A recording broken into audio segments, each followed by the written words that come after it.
Le 30 janvier 1933, le président Hindenburg nomma Adolf Hitler chancelier. Hitler parvient à cette fonction non pas par suite d'une victoire électorale lui conférant un mandat populaire, mais plutôt en vertu d'une transaction constitutionnelle contestable, menée par un petit groupe d'hommes politiques allemands conservateurs qui avaient renoncé au jeu parlementaire, qui espéraient utiliser la popularité d'Hitler auprès de masse pour favoriser un retour à un régime nazi conservateur, autoritaire, voire à la monarchie. En 2 ans cependant, Hitler et les nazis prirent de vitesse les politiciens conservateurs et instaurèrent une dictature nazie extrémiste entièrement soumise à la volonté du Führer. De 1930 à 1933, l'atmosphère en Allemagne ne prête guère à l'optimisme. La crise économique mondiale frappa durement le pays. Des millions d'Allemands associèrent la crise à l'humiliation nationale de l'Allemagne après la défaite de la Première Guerre mondiale. La misère largement répandue, la peur d'un avenir encore plus sombre, ainsi que la colère et l'impatience préparèrent un terrain propice à la montée d'Adolf Hitler et de son parti nazi. Orateur puissant et envoûtant, Hitler exploita la colère et l'impuissance ressenties par un grand nombre d'électeurs. Il attira un grand nombre d'Allemands qui aspiraient désespérément au changement. La propagande électorale nazie promettait à l'Allemagne de sortir de la crise.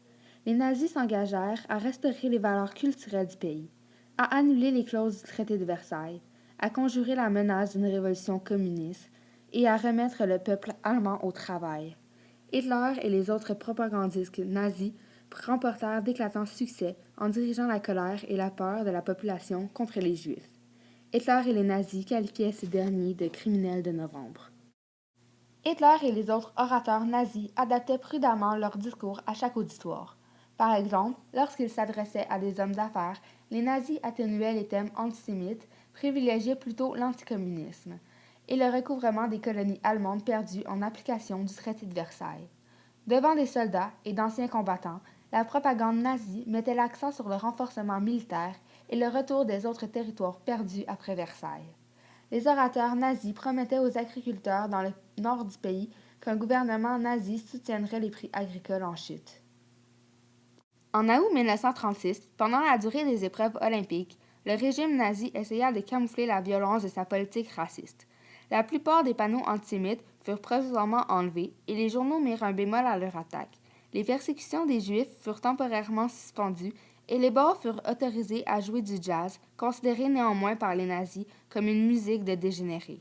De cette façon, le régime exploita les Jeux olympiques pour fournir aux spectateurs et aux journalistes étrangers une fausse image d'une Allemagne pacifique et tolérante. Seuls quelques journalistes, tels que William Scherer, comprirent que le spectacle offert à Berlin n'était qu'une façade cachant un régime raciste, oppressif et violent. Pour ce qui a trait aux droits de l'homme, il n'y a pratiquement aucun article de la Constitution des droits de l'homme que Hitler respectait. Par exemple, l'article 2. Chacun peut se prévaloir de tous les droits, sans distinction aucune, notamment de race, de couleur, de sexe, de langue, de religion, d'opinion politique ou de toute autre opinion, d'origine nationale ou sociale, de fortune, de naissance ou de toute autre situation. Article 3. Tout individu a le droit à la vie, à la liberté et à la sûreté de sa personne. Article 5. Nul ne sera soumis à la torture, ni à des peines ou traitements cruels, inhumains ou dégradants. Et article 9. Nul ne peut être arbitrairement arrêté, détenu ou exilé. Hitler dirigeait un régime militaire puisqu'il possédait plusieurs caractéristiques dignes de ce régime. C'était une dictature militaire et Hitler dirigeait directement l'armée. C'était un régime très peu respectueux des droits de l'homme. Il utilisait aussi tous les moyens possibles pour faire taire les opposants, et un régime militaire est souvent aussi relié au parti anticommunisme comme Hitler. Tout tournait autour d'Hitler. Par exemple, lors des rencontres, on l'appelait le Führer, qui signifie un guide, un chef, un dirigeant. Il se considérait comme l'homme fort qui devait relever l'Allemagne. Il devait être partout, dans l'État allemand, dans les écoles et dans la vie quotidienne. Il se disait modeste en privé pour toucher la pauvreté. C'était un très grand manipulateur. Il était perçu comme tel, surtout après la déclaration de guerre. Aussi, après celle-ci, en plus d'être considéré comme un manipulateur, c'était maintenant un monstre. Hitler se considère comme un descendant de ceux qui ont fait de l'Allemagne une nation belliqueuse. Les nazis utilisaient la terreur pour intimider les dirigeants. Lorsqu'Hitler est arrivé au pouvoir, la police et les autorités devaient battre ou tuer tous ceux qu'ils considéraient comme des opposants. Les ennemis du régime étaient emprisonnés dans des camps de concentration. Souvent, les opposants étaient juste des citoyens qui refusaient de se conformer à la politique du parti nazi.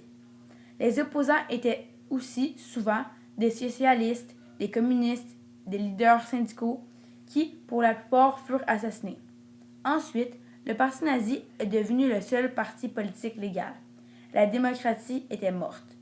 Les opposants politiques étaient souvent détenus, sans procès, dans des conditions cruelles et brutales, comme dans de vieux entrepôts ou des usines désaffectées ou d'autres bâtiments.